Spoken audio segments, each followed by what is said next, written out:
What would be really great is, especially with women in politics around the world, to demonstrate how active they were using Twitter data before they received threats, and then how active they were after, to quantify a chilling effect. I'm Jen Taylor-Skinner, and this is the Electorette. Today, my guest is Shauna Dillavou. Shauna is a security innovator and expert. She's dedicated her career to focusing on how to make shared spaces, both online spaces and offline, safer and less hostile for women. Shauna and I discuss how technology has really taken off without any consideration for making these spaces welcoming and safe. We also talk about the unique security risks that women face when they have public profiles, and especially when those women choose to run for office. Lastly, we talk about some of our own experiences working in technology and how tech companies continue to craft products and policies that have huge gaps in relation to how they protect marginalized groups online. Here's my conversation with Shauna Dillavou. Shauna Dillavou, welcome to the podcast. Thank you.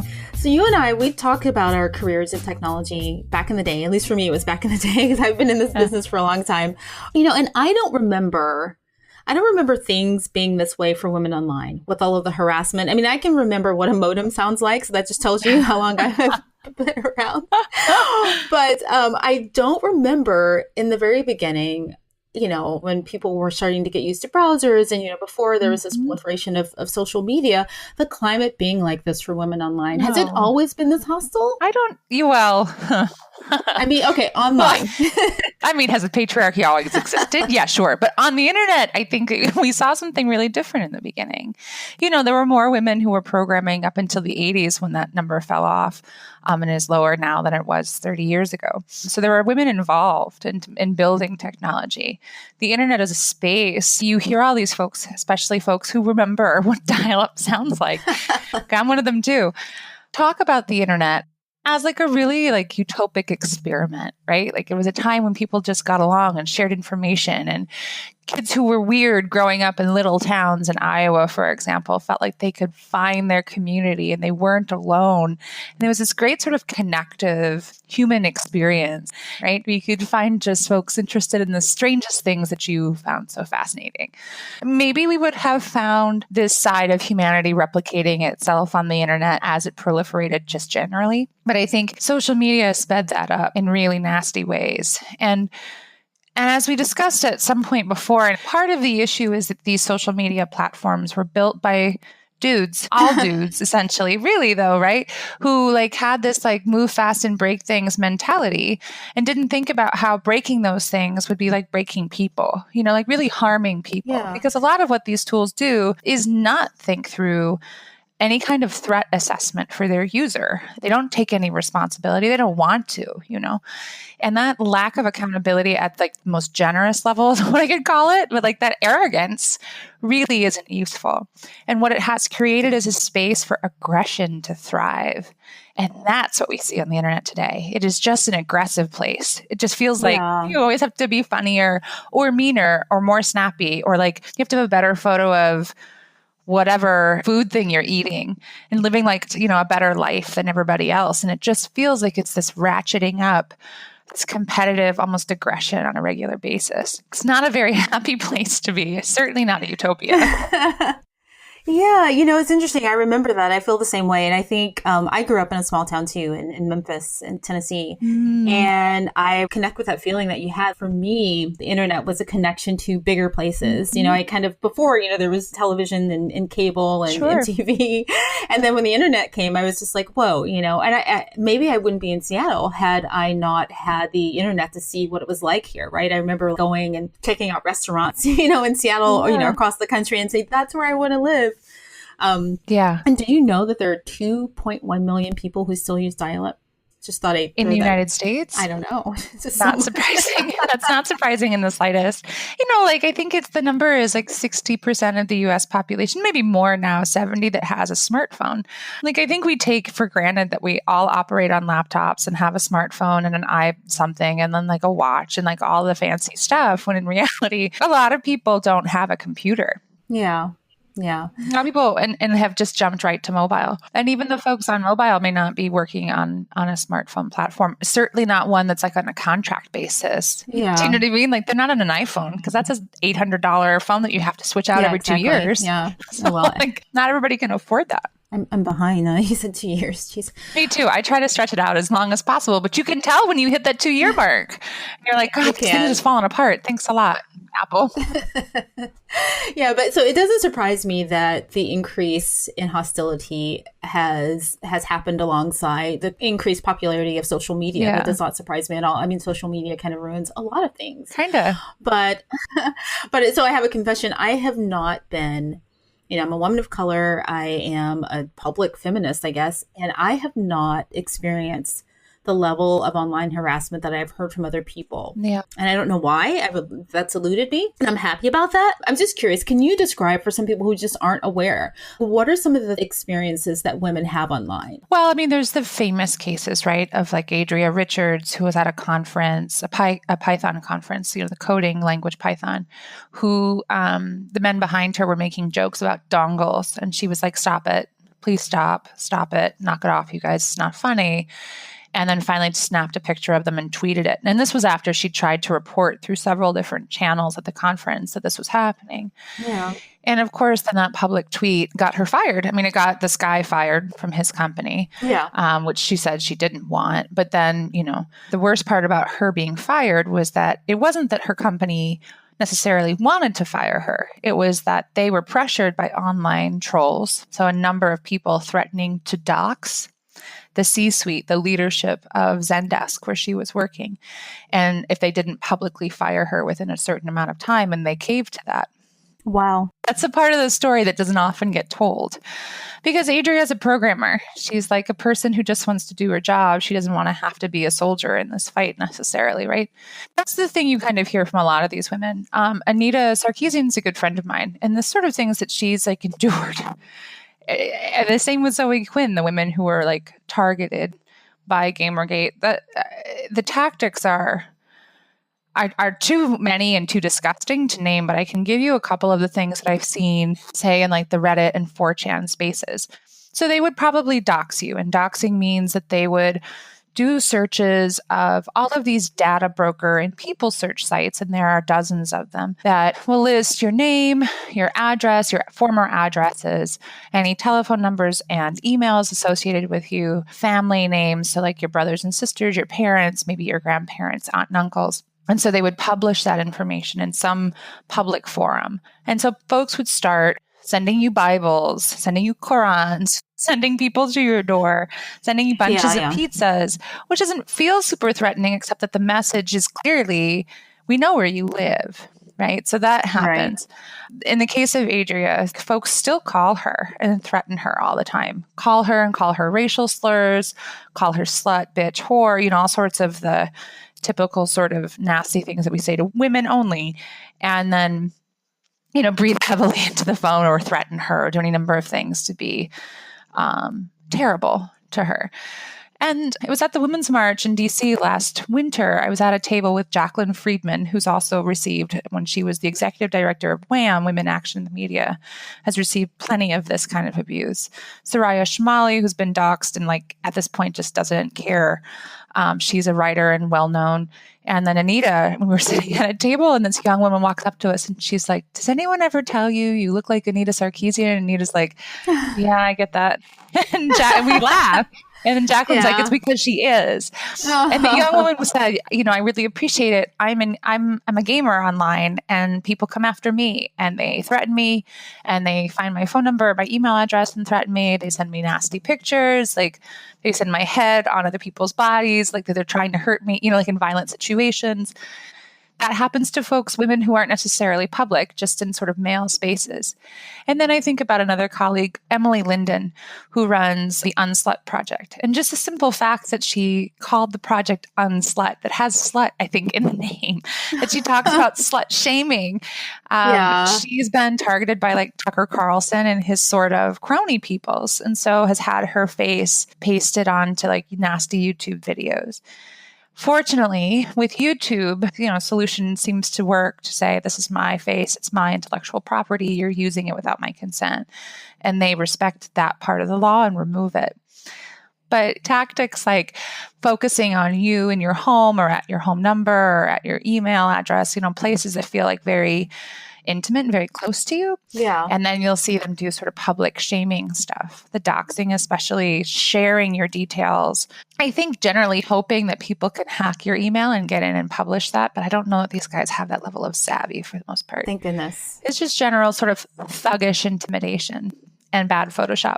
Yeah. When you were describing that, I'm just trying to think before the internet. I mean, I know that these hostilities obviously existed, but like what kind of outlet did they use? Did they send, letters? Yeah, right? Like think about when Jodie Foster had a stalker. I mean, he would show up. So you could hire a bodyguard or, carry a weapon, I don't know, a knife or learn some self-defense or, that was kind of your threat model. That was like your threat assessment. Or I'd send a letter, make a mean phone call. Send a really mean postcard. Yeah. If you didn't have, it's so nice to laugh about this. If you didn't have caller ID, I'm sure it could be terrifying. Prior to the internet, you didn't see this scale. These folks mobilize like a military. Zoe Quinn has described in her book, Crash Override, just how they mobilize, just how they will tag different tweets of women who transgress, do things they're not supposed to. I mean, whatever the hell that means to whomever on whatever day, right? So you could never Right. You could never troll proof yourself because you don't know what's going to set them off. Yeah. So they will, tag different things with insider keyword tags. And then different groups mobilize.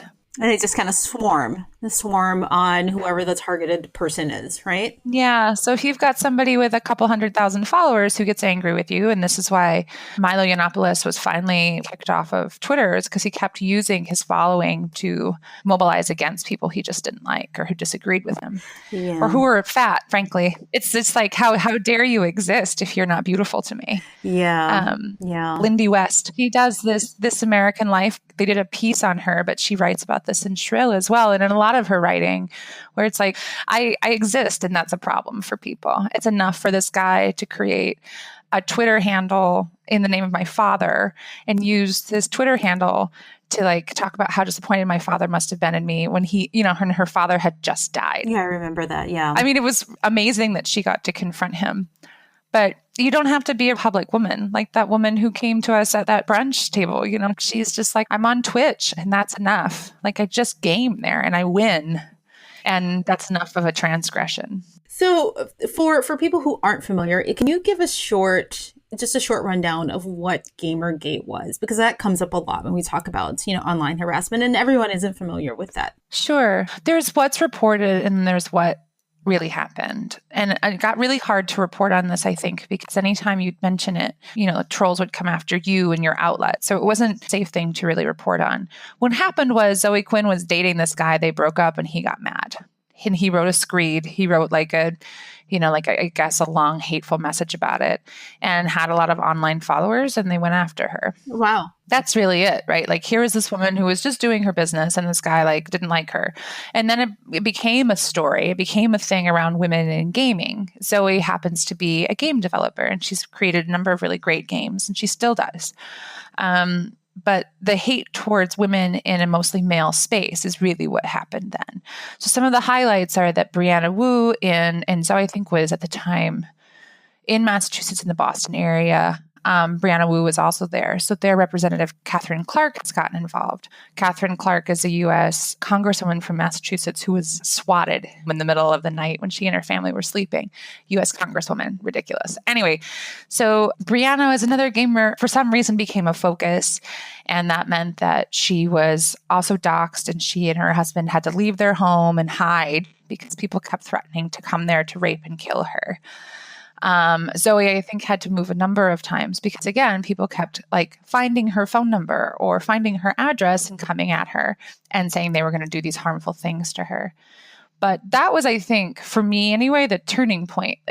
Anita went to speak. She went to speak at a college campus and she lands in the city to go and speak.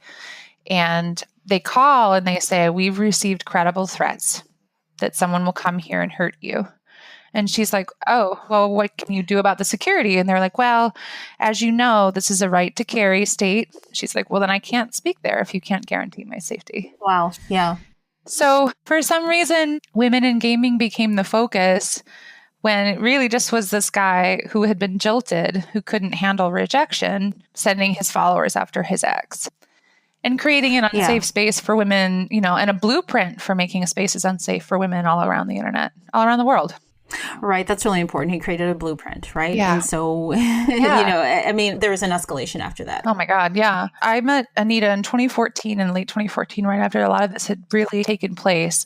These women have all experienced severe trauma. Like they have been refugees to an extent. To liken it to something that maybe more folks would understand, they're not safe anywhere that they go. They're seeking asylum. They're trying to find a safe space.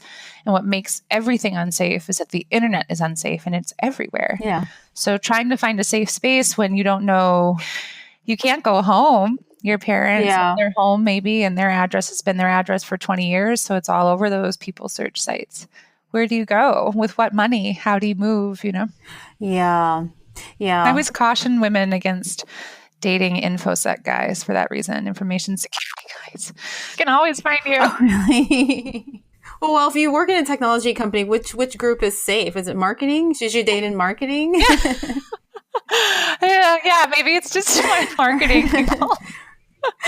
Yeah. Oh, mercy. Seriously, I think people should understand, and I think everybody understands this now, that, it happens, it goes offline, and people really aren't safe when you think of what happened with Pizzagate. Yeah. That was really scary. It was right up the street from where I live. I was just having coffee with a friend who lives up there with his family. And I was like, what was that like for your family? Because I'm certain you guys got pizza. Who doesn't get pizza from that place? And he's like, right. Yeah, no, it felt like we didn't know when, or who else was coming or where else they would be or why that place. It was just ludicrous. So, I think part of the problem is that, speaking of the historical arc of technology and social media and all of these companies, right? Like I've kind of seen this grow, over the past, decade or so. Yeah. Part of the problem is I think that companies did not and could not anticipate the environment that we have right now. So, engineers they were in college at the time, engineers who built the technology that we use now. Mm-hmm. No one was really prepared for this climate and this environment. So it isn't really built into their user management infrastructure. It isn't built in at all, and it isn't built into the company structure. Is that fair to say?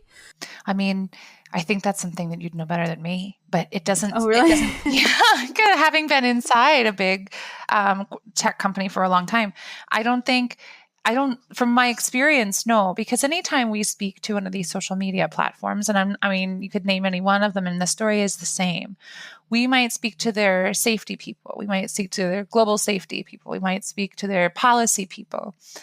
But none of those folks have any actual power when it comes to how the company does any kind of business. None of those folks have any influence or sway over how the platform was built or how it will be iterated. In fact, I feel like every time I see Facebook roll out a change, I'm like, you clearly didn't run this past your security people. I would never use you as a dating service. You've got to be kidding me.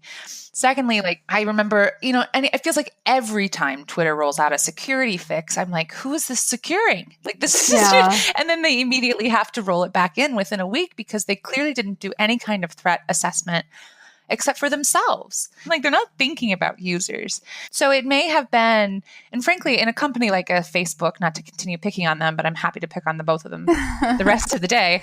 In a company like Facebook that has never reorganized, that has a founder CEO, I'm not entirely sure we see any kind of reflection internally built into the culture of the organization. No. The little bit of time I've spent at Google, it felt the same way. I guess the adage is what do you do if Sergey Brin brings his computer, this is years ago, right?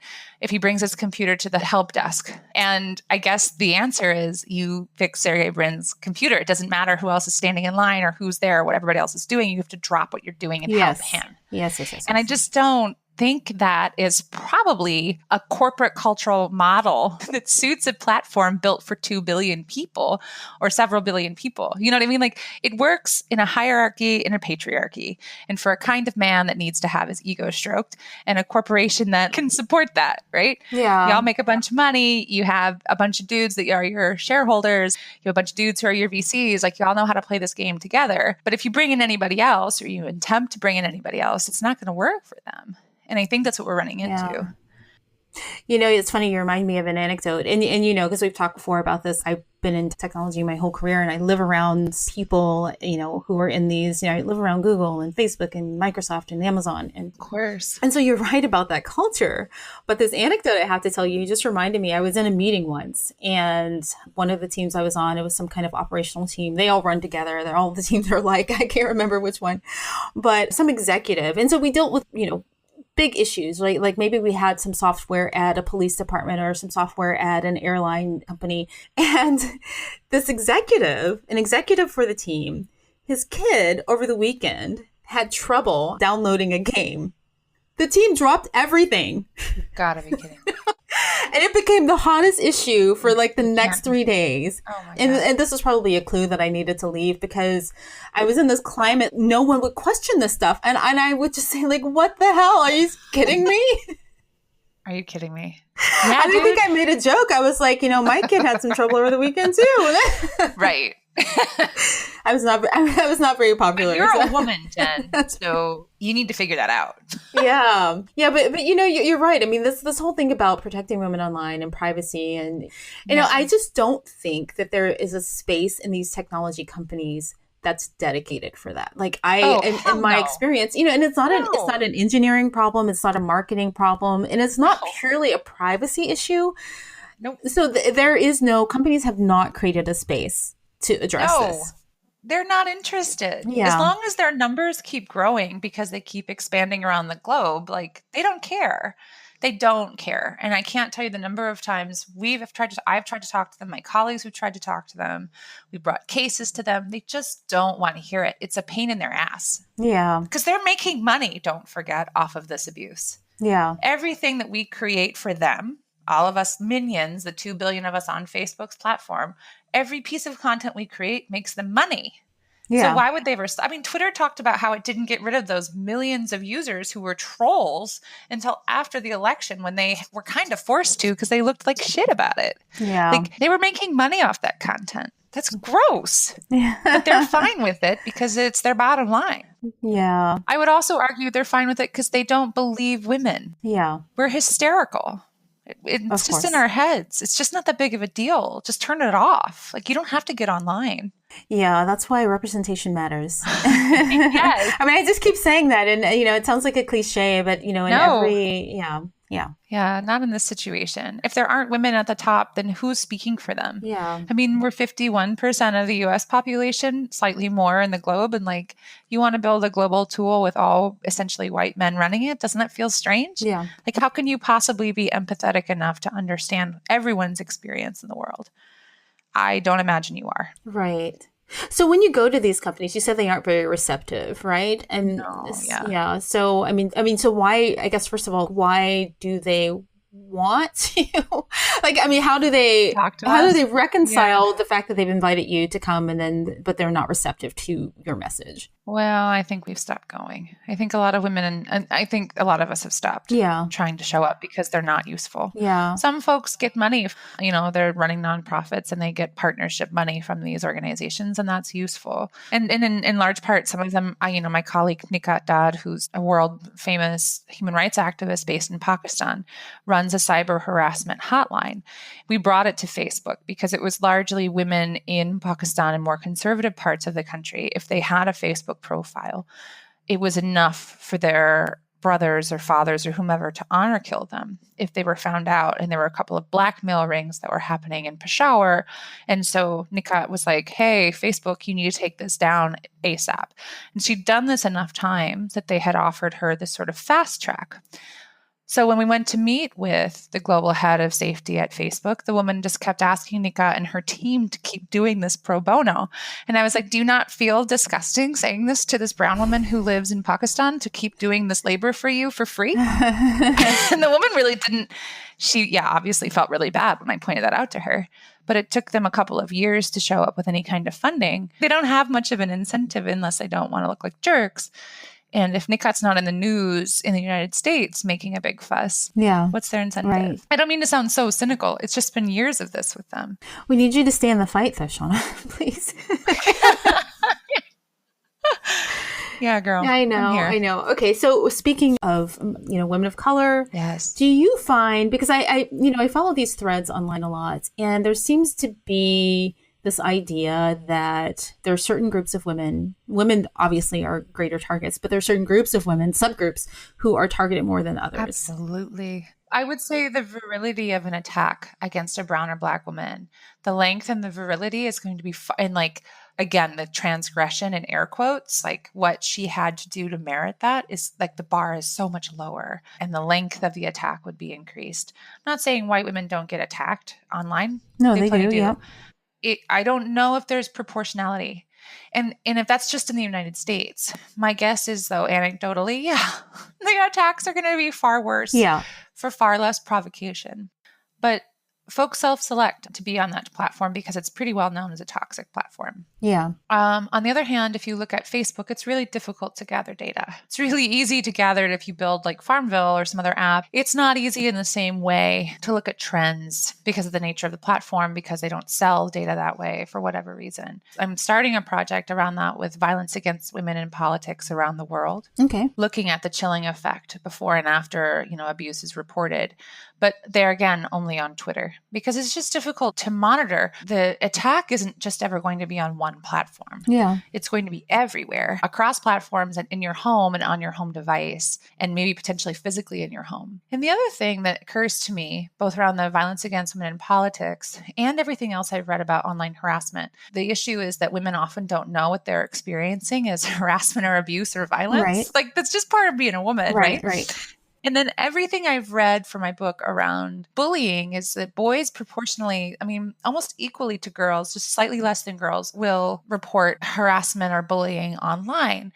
But what they call harassment or bullying is name calling. And what girls at that age call harassment or bullying is like threats. I see. Frankly, how thick your skin is. So my guess is, growing up brown or black in the United States and a woman, and any other, if you want to throw another intersectional identity on top of that, you probably have thicker skin than anybody else. And yet you're used to it. So you have like a level of tolerance built up, to use a fun word there, right? So you may not even recognize the abuse that it is that you're seeing, and that it's as heinous and virulent as it is. Yeah. Wow, that's interesting. So to talk about my favorite topic, politics. Well, first of all, what's your project? The project that you're working on? You just mentioned that. So it would be to create a plugin for a browser that would subtly underline any terms of abuse that have been created. So if you can tell from what I'm describing, like the long pole is going to be dictionaries of terms of abuse that are crowdsourced, and they will be in a variety of languages. So then say I pull up like a Facebook message on my browser page, I might see underlines under certain terms and words. And what then would happen is that I'd be prompted to take a screenshot to document it. And I could submit that screenshot through some secured means to the researchers. But the idea is we develop these libraries of abuse terms, and then we demonstrate how they're used and how often they're used. And then we go to these platforms with irrefutable evidence that this is happening. What would be really great is, especially with women in politics around the world, to demonstrate how active they were using Twitter data before they received threats, and then how active they were after, to quantify in a way that is not something I could do. That's not non-data, statistics person. Quantify a chilling effect. That becomes a huge problem because it's not a democracy if 50% of the population can't be part of it. It's not a democracy. I'm from Iowa. When Kim Weaver left her race, a race, mind you, that she'd run the year before against Steve King in 2016, had just lost and was running again in 2017 to beat him in 2018. So she'd just finished a race against him. And suddenly now in 2017, after the election of Trump and Charlottesville, she gets run out of her race, threatened with her, with rape and with her life and the rest of it, and has to leave her race. And those weren't her constituents in Iowa. I'm from Iowa. I cannot believe they were from there. Right. That's not a situation where we any longer can call ourselves a democracy. And in those countries in the world where this is happening, inside of a party, at a polling place, as you're voting, if you're running for office, we're not living in a democracy any longer. Again, if 50% of the population cannot participate. Right. That's another thing where data might be useful. And I was curious as to, because record-breaking numbers of women have been running. Also, women are dropping out. I don't know if that's being tracked. And also the reasons why they're dropping out. Like, how many women have left races because they've been harassed? That's my concern. So yeah, at this stage, I'm doing trainings around security for women, and not just for them as candidates, but for their campaigns, because the campaign will also sustain abuse, right?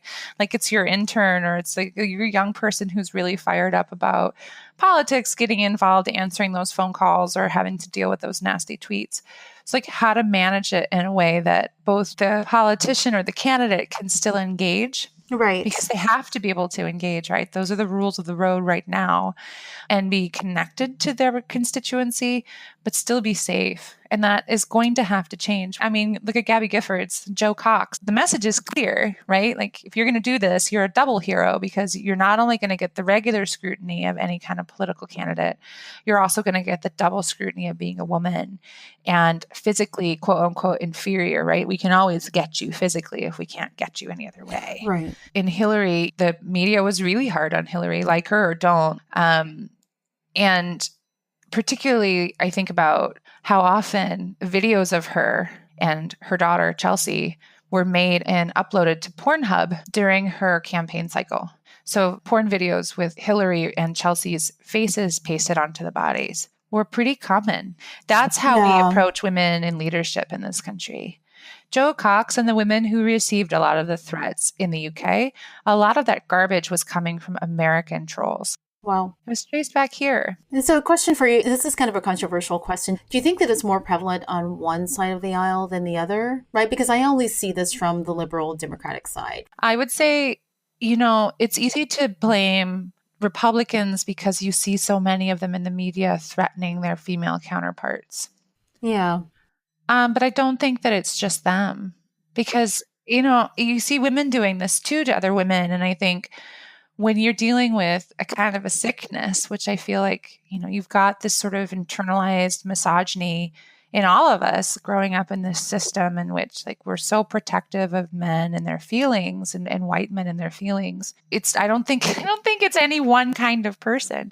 I find the worst offender to be that progressive dude who calls himself a feminist. Oh, yeah. Like, you can put the label on yourself, but if you're not going to walk the talk, like, you're worse. At least I know what I'm getting with, like, a Newt Gingrich. You know what I mean? Yeah, you're right. I mean, specifically from the left, there was a great deal of hostility towards Hillary Clinton in the 2016 cycle. I mean, it's always been there from the right, but, during the primary, and especially after she clinched the nomination, it just kind of ratcheted up the hostility from those segments on the left. And, honestly, it wasn't just towards Hillary, but it was for any woman or any constituent who supported her. It was just a really nasty climate for women on the left. Oh, my God. But that sense of entitlement, that, like, arrogance, that, like, hurt fragile ego, and the lack of being able to be rejected, not unlike Zoe Quinn's, like, former paramour, who I will not name. He doesn't need that space, but you're jilted. And so how you handle it is to be abusive to women. Congratulations. You're not much of a progressive. I do think that all of these things need to be tracked. I mean, for the simple fact that if people are being driven away from governing or anything, any industry really, because of gender or race, that's really a civil rights violation. So absolutely. I think that this needs to be tracked by someone anyway. Yeah. I would hope that there are folks who are tracking it, and I just don't know. There probably are not. I'm going to guess. I'm going to go on a limb and say, no, seriously. No, you're right. No one's tracking this. Yeah.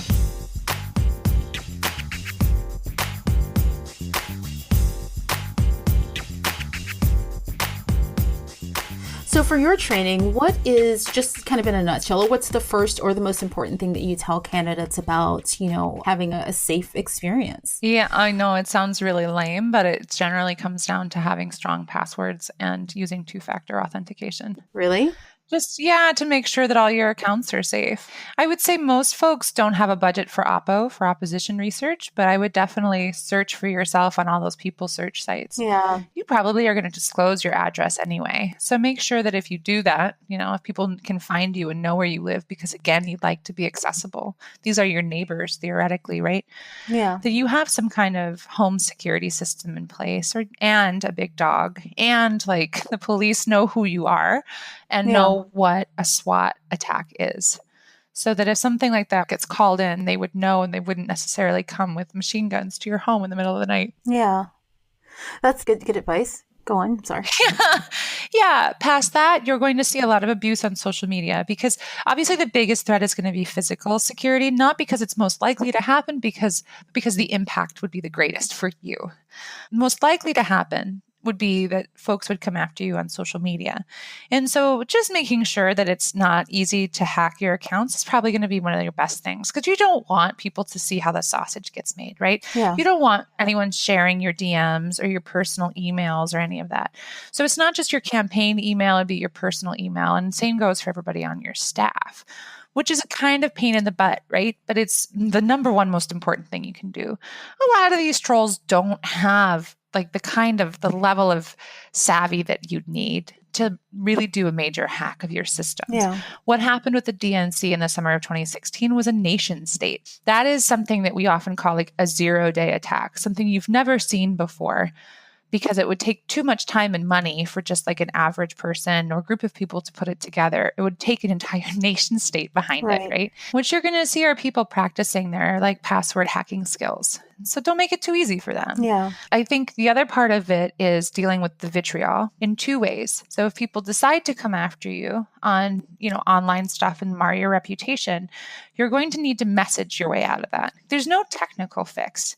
So like figuring out how to be smart and get ahead of it. And I think that's what 2018 should be about. I'm not sure if we're there yet, but preparing ourselves as politicians and candidates. So understanding how to message around that kind of reputation marring, how to be able to call stuff fake news. So are these trolls coming after you, real people, real constituents? Attribution's hard, but knowing whether they're real or fake isn't that hard. So you can use open source tools to verify the origination of people. There was this dossier I was reading last week. These folks were like, we can't find this guy, or he wrote pieces on both sides of this one candidate, so we think he's a Russian troll. And I was like, well, he said he was from Virginia. This was his name. I just looked him up on like one people search site, and there's two of them. And you could just call and ask him, because a lot of people made their money writing fake news. Yeah. In 2016, this guy might just be doing the same. Like, you just don't. Why would the Russian trolls be interested in a little race in Mississippi? Who cares? Yeah. You know what I mean? Like, it's probably not likely. This episode is brought to you by Shopify. Upgrade your business with Shopify, home of the #1 checkout on the planet. Shop Pay boosts conversions up to 50%, meaning fewer carts going abandoned and more sales going cha-ching. So if you're into growing your business, get a commerce platform that's ready to sell wherever your customers are. Visit Shopify.com to upgrade your selling today. You found your person. Now let the Knot help you with everything else. The Knot connects you to the wedding inspo, vendors, venues, and planning tools you need to make your day totally you. Having helped plan 25 million weddings, we've got your back when it comes to every little detail like RSVPs, budgets, and more. Because your wedding comes to life with the connections that matter the most. Get started at theknot.com/audio. The Knot. Let's plan your wedding together.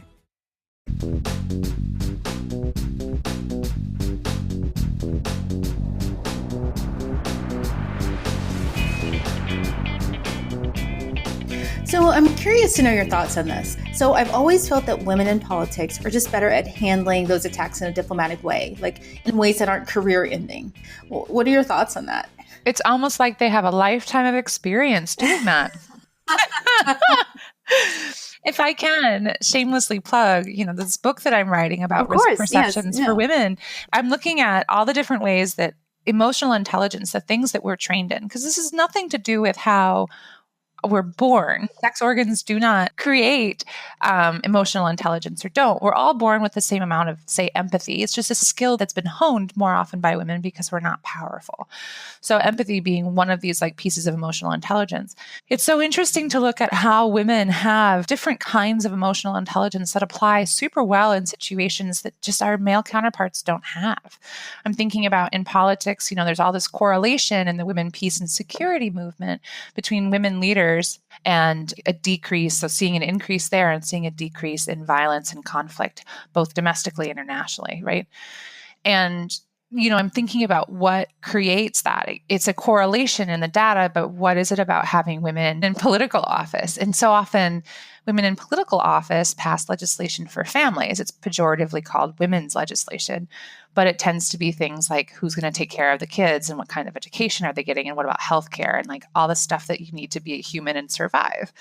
And more often than not, women politicians send more money home to their districts. More often, women will say they run to help do something. And more often, men say they run for political office for their own egos. There's that piece. But I think also you look at empathy, and this is something that we lack in the engineering of so many of our social media tools, an inability to understand how other people might feel using our tool. And so even though those budgets have to be huge for user experience, either the data doesn't transmit or they just don't care to do it, or I don't know what's happening. These tools aren't built with any amount of empathy involved and have never been. And that's something, again, that women are amazing at. Yeah. As a cybersecurity, digital security person, what I can say is being a woman running a consulting company and previously a nonprofit that was all around digital security, what we brought to the table was a far more nuanced threat model, threat assessment. I look at these all-dude security teams and I just think, you're already going to be missing at least half of what happens to people, unless you're only serving guys like yourselves. So do you think that it's possible to pass legislation that makes these spaces, online spaces specifically, less hostile for women? Absolutely. And we should be. There are a handful of reps from Silicon Valley, from Northern California, who were working on an Internet Bill of Rights. And I would really like to see women's groups involved in that. In fact, I've written the scathing op-ed I have yet to publish. But you can't just go to these digital rights groups that are mostly run by dude or dude adjacent people. It's just, they're not looking at free speech from the perspective of safety. They're looking at it as a given, a constitutional right, an inflexible but absolute thing, right? And anybody who's not a white cis dude and wealthy knows that speech is not an absolute. It is not inflexible. It is absolutely flexible. The tone of your voice and my voice depends on who's in the room, who we're speaking to, how serious we're being, how angry they're getting about our tone. You can't talk to a gay man and say that the tone of his voice doesn't matter. We know that speech isn't an absolute, and those organizations tend to look at it like it's an absolute. So it's difficult because I think we have legislators who are trying to do the right thing, but are not going to women's groups, aren't going to like a Black Lives Matter, any kind of consortium around folks of color. They're not talking to folks who are experiencing the internet as LGBT or, and especially trans. Like they haven't gotten that far, and I don't know that they will. Klobuchar and Kennedy in the Senate produced a bill that I think was meant to look a little bit more like GDPR, which is, I think they were looking at transparency of data that's gathered about you. I understand that's a great idea, but we don't have an enforcement mechanism. The FTC is not they have no teeth. And so trying to produce something like that without enforcement means that these guys are going to be self-regulating, which they've demonstrated. These guys, meaning these social media platforms and tech companies, are going to really be self-regulating, which we all know they won't do. Yeah. They don't do, right? So I think until we have real teeth, like real enforcement, like a really serious piece of legislation that's, I think, far-reaching, that has done the research to engage with groups who've experienced the dystopian side of the internet, to wrap it up from the utopia that folks thought we were talking about at the beginning, that folks thought the internet was. We can do this. We just aren't doing it. And I don't know how much longer we can continue as a society not doing something about this problem. Yeah. Well, Do you remember when we were at AWP, this woman from Europe was like, why can't you pass this? Why won't you pass it? And I'm like, because Facebook is paying for the campaigns of most of these people on the Hill. Right. Like until there's that campaign finance reform, I don't know that we will have really like toothy legislation. But see, that's where I think more women in power would help, because they feel the threat online, right? They feel it directly. It doesn't require a bit of empathy. They understand it. Yeah, we understand it. You and I may have never been doxxed yet, but that's just it. Like, we know we haven't yet. It could happen anytime. No, you're absolutely right. Like, I think about it often. Yes. Last summer, the Girl Scouts of America came out saying that they were doing this cybersecurity badge, and they were doing it with some company, Palo Alto something or other, that was all men. And I was like, really? Girl Scouts? Like, and I started this Twitter screed. I was like angry. And so I started writing a handful of tweets. And then I thought, well, like, I can't write this until I go home and make sure everybody's okay. Wow. Really? I can't put my family in that kind of jeopardy. Yeah. Because I'm angry about something that's really stupid and deserves to be said. I think most women know how that feels and probably have those thoughts. Now I'm just thinking about everything I've tweeted this week. That may be fine. You may have a Twitter following that's already used to being really, kind to you. Shauna, Dillavou, thank you so much for joining me. I've really had fun with this conversation. Same. It was a real pleasure. Thank you for having me. Thank you so much for listening. If you enjoyed this episode, please consider becoming a supporter of the Electorette. Visit us at electorette.com and click on the donation link at the top of the page. The Electorette is now available on iTunes, SoundCloud, Google Play, and Stitcher. Please consider subscribing using your favorite podcast platform. Also, please like us on Facebook. That's facebook.com/electorette. And until next time, keep up the good fight.